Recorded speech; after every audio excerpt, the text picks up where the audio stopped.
क्या आप जानते हैं कि हमारे सोलर सिस्टम का सबसे बड़ा प्लेनेट जुपिटर जमीन से इतना बड़ा है कि इसमें जमीन जैसी 1300 जमीनें फिट आ सकती हैं। और फिर इस जुपिटर को अगर हम उठाकर सूरज में डालें तो फिर सूरज जुपिटर से इतना बड़ा है कि इसमें हजारों जुपिटर आ सकते हैं। और अगर हम जमीनें सूरज में फिट करने की बात करें तो 13 लाख जमीनों को सूरज में डालना पड़ेगा। ये हिसाब सुनकर आप सोचेंगे कि यार सूरज कितना बड़ा है, तो जरा ठहरिए। सूरज भी छोटा है क्योंकि हमारे मिल्की वे गैलेक्सी में हजारों स्टार्स हैं। हमारे मिल्की वे में एक स्टार इतना बड़ा मिला है कि हमारे सूर्य को इस स्टार में डाला जाए तो 5 बिलियन सूरज को इसमें डालना पड़ेगा। इस स्टार को यू वाई स्कूटी कहते हैं। ये तो आप जानते ही हैं कि हमारे सूरज के गिर्द जिस तरह से प्लेनेट घूम रहे हैं, इस तरह तकरीबन दिखने वाले स्टार्स के करीब भी प्लेनेट्स घूमते हैं। तो फिर इन अरबों खरबों स्टार्स और इनके करीब घूमने वाले प्लेनेट से एक गैलेक्सी बनती है और ये गैलेक्सीज भी अरबों खरबों हैं। आखिर ये कायनात कितनी दूर तक फैली हुई है, जवाब तो किसी के पास भी नहीं। लेकिन हम इंसानों ने जितनी कायनात को ऑब्जर्व किया है, तो सिर्फ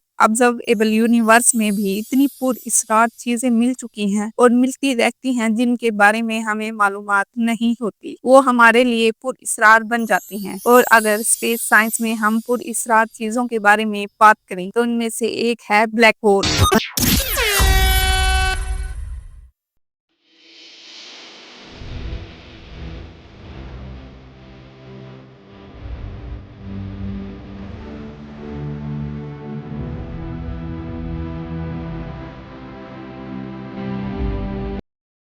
अस्सलाम वालेकुम नाज़रीन, फैक्चुअल फैक्ट की वीडियो में खुश आमदीद। Please like share subscribe the channel and watch the video till the end. चलें बात करते हैं ब्लैक होल के बारे में। ये ब्लैक होल ऐसी चीज है जिसे साइंस में भी पुरअसरार माना जाता है और इसकी वजह ये है कि इसकी ज्यादा मालूमात हमें अब तक नहीं है। ब्लैक होल बहुत ज्यादा खतरनाक है और अपने करीब आने वाली किसी भी चीज को बहुत तेजी से अपनी जानिब खींचता है। ये नजर भी नहीं आते, ऐसा दिखता है जैसे कोई ब्लैक धब्बा है। जब इस ब्लैक धब्बे की तरफ कोई भी चीज बढ़ती है तो वो वहां जाकर गायब हो जाती है। पता नहीं लगता वो चीज गई कहाँ। खैर वो कोई भी चीज हो, प्लेनेट हो या फिर स्टार, लेकिन अगर ये ब्लैक होल की तरफ गया तो इसका वापस आना नामुमकिन है। यहाँ पर आपको मैं ये भी बता दूं, अगर रात के वक्त हम आसमान की तरफ देखते हैं तो हमें प्लैनेट्स और स्टार दिखाई देते हैं, लेकिन अगर इन स्टार्स के करीब कोई ब्लैक होल भी मौजूद है, आप सोचते होंगे मैं इन्हें देख सकूंगा, तो ऐसा नहीं है क्योंकि ब्लैक होल को आप देख नहीं सकते। चाहे वो इन स्टार से काफी बड़ा हो, वो आपको नजर नहीं आएगा। इसकी वजह ये है कि ब्लैक होल ना तो कोई रोशनी रिफ्लेक्ट करते हैं और ना ही कोई रोशनी जज्ब करते हैं। 18वीं 19वीं सदी में साइंसदानों को ये बात मालूम भी ना थी कि स्पेस में कोई ब्लैक होल नाम की चीज भी मौजूद है। तो अगर मैं आपसे पूछूं कि ऐसा कौन सा पहला साइंटिस्ट था जिसके मन में ये सवाल आया कि यार ब्लैक होल नाम की चीज भी स्पेस में मौजूद है, तो आपके जहन में सबसे पहले आइंस्टाइन ही आएगा। लेकिन मैं आपको बता दूं कि आइंस्टाइन नहीं बल्कि जॉन मिशेल नाम का एक फिलासफर था। इस फिलासफर ने 1783 सन 1783 में ब्लैक होल का ख्याल दिया था। जरा सोचिए, कायनात में सबसे ज्यादा स्पीड रोशनी की है यानी लाइट। इसकी रफ्तार का अंदाजा इस बात से लगा लें कि हम टॉर्च को एक बार ऑन करें तो बटन दबाते ही जो रोशनी इस टॉर्च से निकली, तो अगर ये रोशनी जमीन का गोल गोल चक्कर लगाने लगे तो 1 सेकंड में ये 7.5 बार जमीन से घूम चुकी होगी। अब जॉन मिशेल ने सोचा कि यार कायनात में ऐसे ऑब्जेक्ट्स भी तो होंगे जिनकी वेलोसिटी रोशनी की स्पीड से ज्यादा हो, इनके खींचने की ताकत इतनी ज्यादा हो कि रोशनी भी इन तरफ जाए तो कमजोर हो जाए। इससे ये होगा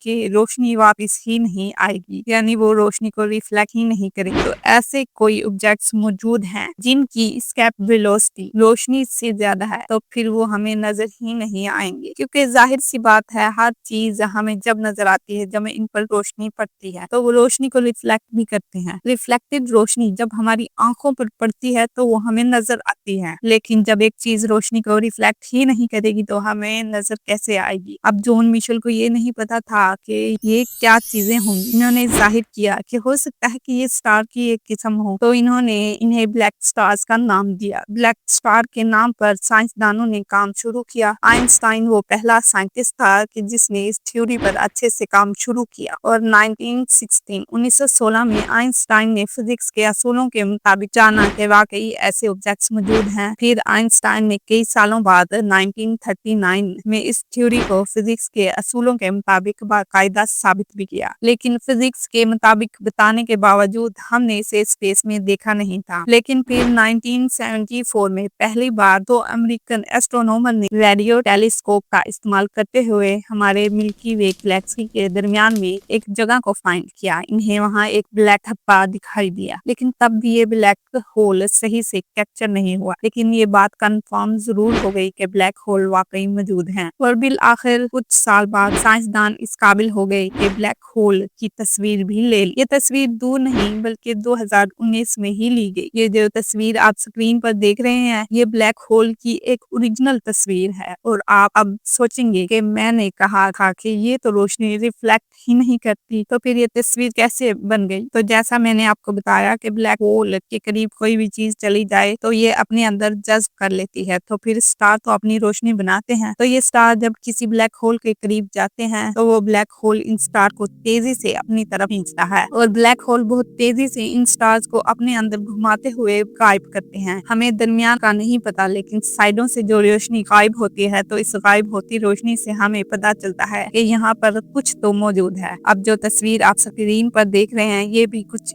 ऐसी ही तस्वीर है। अब चलें 100% कंफर्म हो गई कि ब्लैक होल मौजूद है और तस्वीर भी ले ली, तो आप सोचते होंगे क्या खतरनाक है, ज्यादा से ज्यादा किसी स्टार को खा जाते हैं। लेकिन मैं आपको बता दूं, हमारा सूरज भी तो एक स्टार ही है और हमारे कायनात में बहुत सारे ब्लैक होल मौजूद हैं। अगर इनमें से कोई ब्लैक होल हमारे सूरज के करीब आ गया तो वो ब्लैक होल हमारे सूरज को इन सारे प्लैनेट के साथ खा जाएगा। और जैसे मैंने आपको बताया कि हमारे मिल्की वे गैलेक्सी के दरमियान में भी एक बहुत बड़ा ब्लैक होल मौजूद है। तो क्या हमारी गैलेक्सी को हमारे ही ब्लैक होल से कोई खतरा है? और कायनात में कितने बड़े बड़े ब्लैक होल मौजूद हैं? एक नॉर्मल ब्लैक होल भी इतना बड़ा है कि इसमें हमारे सूरज जितने 1 लाख सूरज आ जाए। कुछ ब्लैक होल तो इतने बड़े हैं कि इसमें हमारी पूरी गैलेक्सी आ जाए। आखिर ये बड़े बड़े ब्लैक होल कैसे बन गए? तो नाजरीन, ब्लैक होल आज भी साइंस के सबसे बड़े राजों में से एक है। जितना हम कायनात को समझते जा रहे हैं, उतना ही हमें एहसास होता है कि अभी बहुत कुछ जानना बाकी है। अगर आपको फैक्चुअल फैक्ट ये वीडियो पसंद आई हो तो वीडियो को लाइक करें, शेयर करें और मजीद स्पेस फैक्ट के लिए चैनल को सब्सक्राइब करें। मिलते हैं अगली शानदार वीडियो में, जब तक के लिए अल्लाह हाफिज।